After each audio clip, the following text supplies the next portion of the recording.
სხვათა შორის ერთ-ერთი მამების სიმბოლო გვიზის აქ, კირჩხიბი. საუკეთესო მამაა.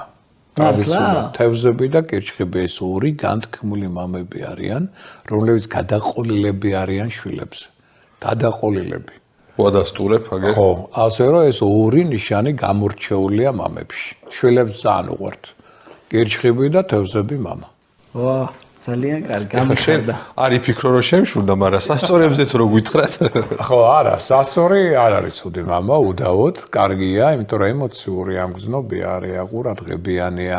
აიცი რა ცდილობს რომ აი ბავშვი ჩადოს თავიდანვე შემოქმედებითი რაღაც უნარები, სილამაზის აღქმის უნარი, ცდილობს რომ ის იყოს ეთიკური, ელეგანტური, დახვეწილი. აი ძალიან ცდილობს რომ აი ბავშვი იყოს ისეთი როგორი აი ძალიან ისეთი რა, გამორჩეული თავისი არა მარტო გარეგნობით, არამედ ჩაცმის კულტურით, მეტყველების კულტურით, ინტელექტუალური განვითარებით, ამას დებს თავიდანვე ბავშვი. კირჩხიბი იცი როგორია, აი რასაც ქვია თავ გადაკლული. ანუ შეუძლია დღე-დაღამე ბავშვზე იფიქროს და წაიყვანს იქ ვარჯიშებზე, მერე მუსიკაზე, მერე იმაზე თან სამსახურში დარბის, საჭმელსაც გაუკეთებს თუ საჭიროა დაუჯდება ერთად ხატავენ, არის ერთია, ნუ მოკლედ არის როგორი იცი, აი სულ ბავშვი, აბა სად არის ბავშვი სახლში თუ არის სად არის?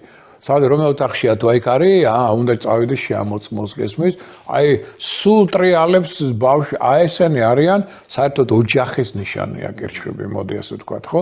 ამიტომ მოდი კირჩხიბს და თევზებს ვერ შევედრებით, დანარჩენი ამაზე შევთავაზოთ. ის რომ სულ ბავშვთან დაყავს, მოწმობს რომ აგერ კადრს მიღმა ნისიმეზის და ხატავს.